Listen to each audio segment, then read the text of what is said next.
When I began my business, a large focus for me was on strategies and on systems because I bought into the idea that if I just hard worked and hustled my way to success, it would make it seamless, it would make it easy.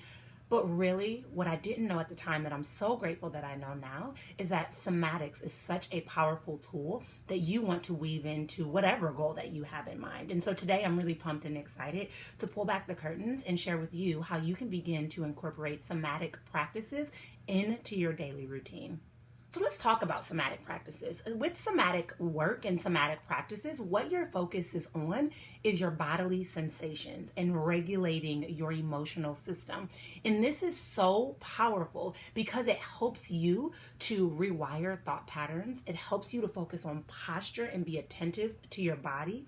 It helps you to rewire your brain and to create a more balanced state. And it helps you to calm and regulate your nervous system. Now, it sounds crazy, but it's not even anything crazy or difficult that you have to do that helps you to create the optimal health in your body. And that's what I love so much about somatic work. With somatic work, you get to experience so much relief because you're renegotiating different experiences or events that have happened in your body.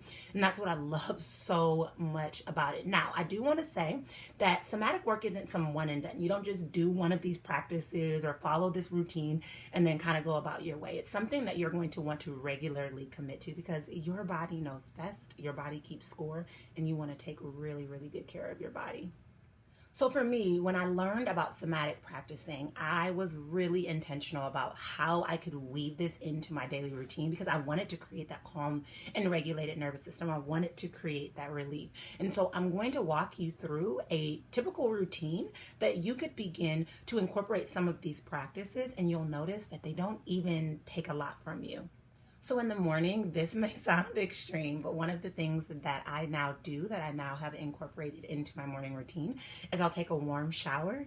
And then after I take that warm shower for about 25 seconds, I just stand in cold water. So this cold exposure sends a shock to the body, and it sends electrical impulses from the brain to the nervous system, which actually calms your body and acts almost like an antidepressant, which has been really cool. So it can elevate your mood and it can reduce stress. The next thing that I like to do, and sometimes I do it in the shower, sometimes I do it like while I'm brushing my teeth, is I like to just shake and dance and move my body. And what's so powerful about this silly movements and motions is that it impacts both your physical and your mental body. It creates that mind-body connection. It also helps to build awareness of your body, reduce stress hormones, and because you're doing that mind-body connection, it helps you to feel relaxed and it helps you to feel safe and held in your body.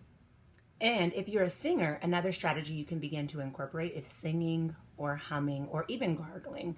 And this is powerful because it activates that vagus nerve. And research shows that humming, singing, gargling, things like that is a self-soothing sound, okay? And so on a physical level, it helps to reduce that stress that you may feel.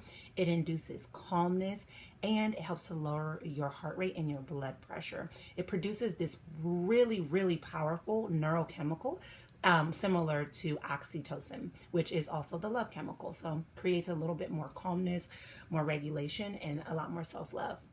Another strategy that I like to do is I like to check in with myself about halfway through my day. So this may be like midday, this may be lunchtime, whenever you feel like you have a down moment.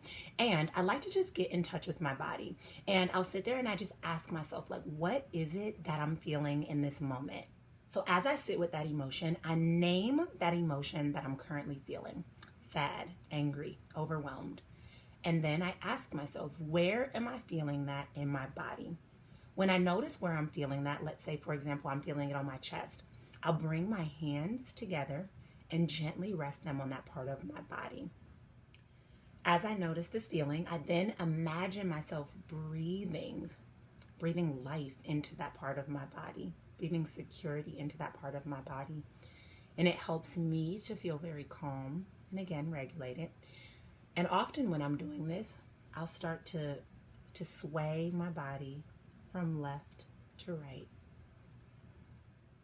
As I'm doing that, I'll tune into my body and I'll say, what is it that this part needs from me here and now? And then I commit to that small action. So sometimes that looks like a small break. Sometimes that looks like some hydration or some water. Sometimes that looks like asking for my help. But again, I trust that my body knows best.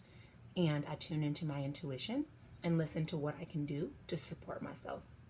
This helps me to honor my emotional needs and to connect with myself on a deeper level.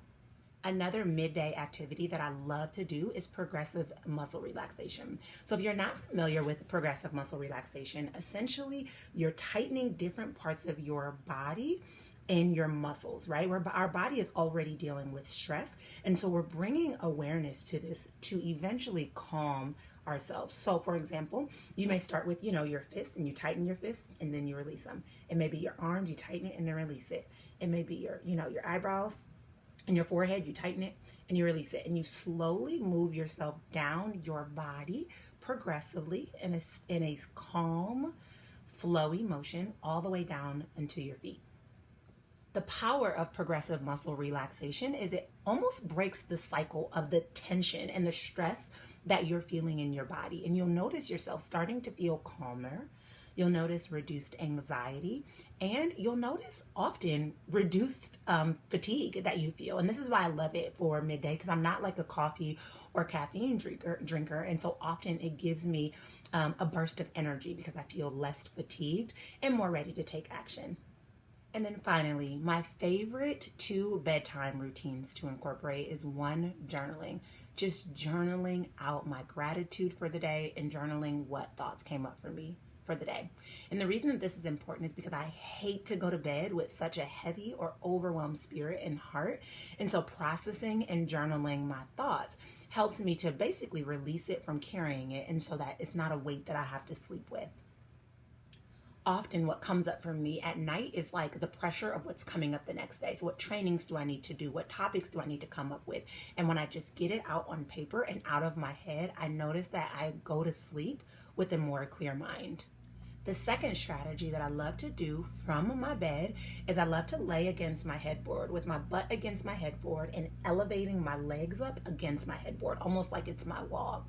And this is so amazing because research says that when your legs are elevated above your heart, you're reducing the pressure that you're feeling in your legs, and you're creating more blood flow to your heart and to your head. And so it's a really, really powerful technique that you can do for just 5 minutes. Because this pose helps with circulation, it also helps with digestion.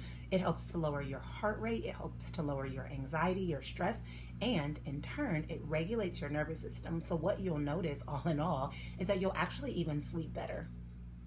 So as you notice, there are so many creative ways that you can incorporate somatic practices into your day-to-day routine. You may say, for example, cold showers aren't my thing, so I am in the morning just gonna do the shaking or the gargling, and that is totally okay.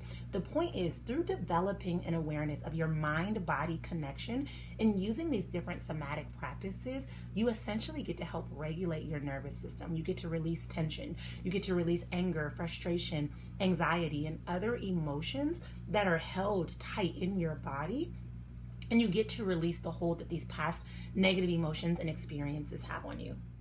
And in doing this, you're going to develop a deep sense of bodily awareness, and it's going to help you build the tools to improve yourself overall. Trust me when I say it's a game changer. So, as you consider this, what are some somatic tools that you would be willing to commit to incorporate into your day-to-day routine? Trust me when I say that your future self will be so grateful that you did.